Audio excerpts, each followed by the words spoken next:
Skillet pie is an old-fashioned dessert that's sure to warm the heart and the tummy. Nancy Farron is a baker, and she's back to share her recipe. Welcome back to the show. It's great to have you here. It is great to be back. You bring such beautiful cakes with you. It's fun. I like to share some of the new things, new techniques I found. How long have you been baking for? I've been baking my whole life, but I decided after 30 years in baking about 4 years ago to take classes and learn how to decorate cakes. And I love it.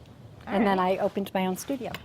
And you make wedding cakes, shower cakes, just about any occasion, you were saying. I really specialize in wedding and novelty. The harder the better, the more intricate the better. I love it.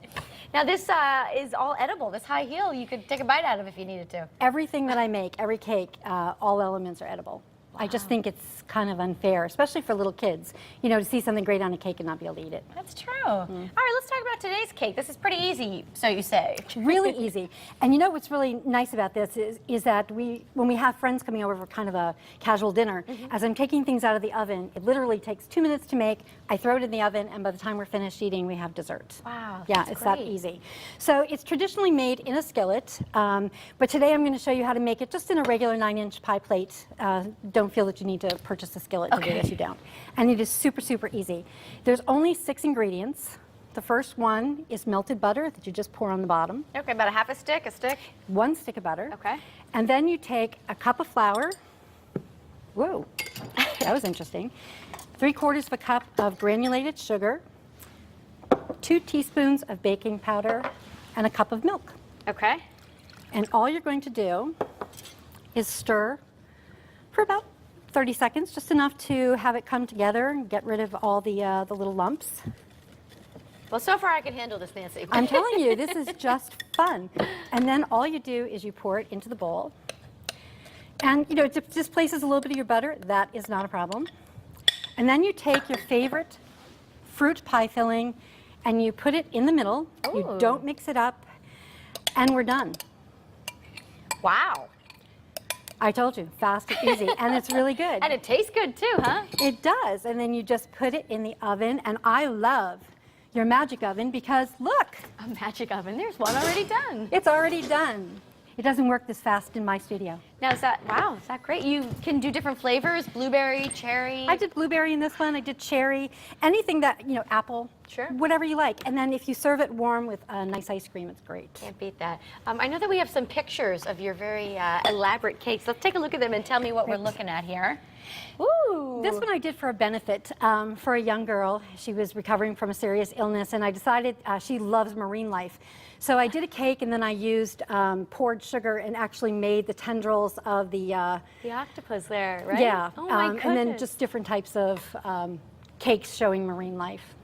All right, and then this is a lovely wedding cake, right? Buttercream is coming back, and not just buttercream like we've seen 10 or 20 years ago. Now it's textured buttercream, and this one is made with, it's all roses. It's just piped roses all over the cake, and then I sprayed it with a pearl luster dust, and it just kind of glowed. You can make it glitter like that? Yes, you can.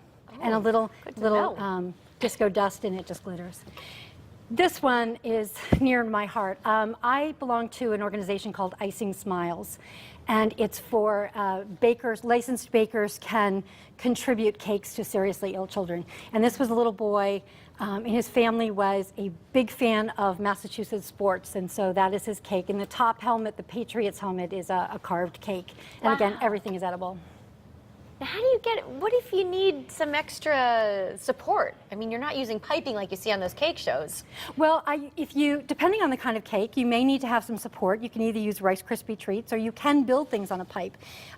This one, for instance, no one in my area really does a lot with sugar. So I went to a class and I learned how to blow sugar balls and take hot sugar and make shapes. And this cake is built on a center pipe. Just for support because it's offset. And then I sprayed the tiers, the fondant, with cocoa butter, and it made it look like velvet. Oh, so it was kind of a fire and ice cake. Yeah. Oh, and Winnie. Winnie. That's I made Winnie for a baby shower, and then used poured sugar for the honey just coming off of his hand and into the little honey pot. Great. All right. Well, let's take a look at this cake because this is pretty cool. If we turn this around here. I'm going to take this out. So this is kind of a new trend where you make the cake and you do a patterned shoe or something on the top, and then you echo the pattern. I don't know if you can see it well on television. It's leopard print. But it's leopard How print. awesome is that? And you can do any animal print, and it's just, you know, it's kind of a classic, simple cake, but then when you cut it, it has a little bit of extra wow factor. I love it. I love all your stuff. Thanks so much for the recipe today, Nancy. My pleasure. Thanks for letting me come on. All right, we'll have it over at WTNH.com. And coming up next, the Navels take stage 8 when Style returns. Stick around.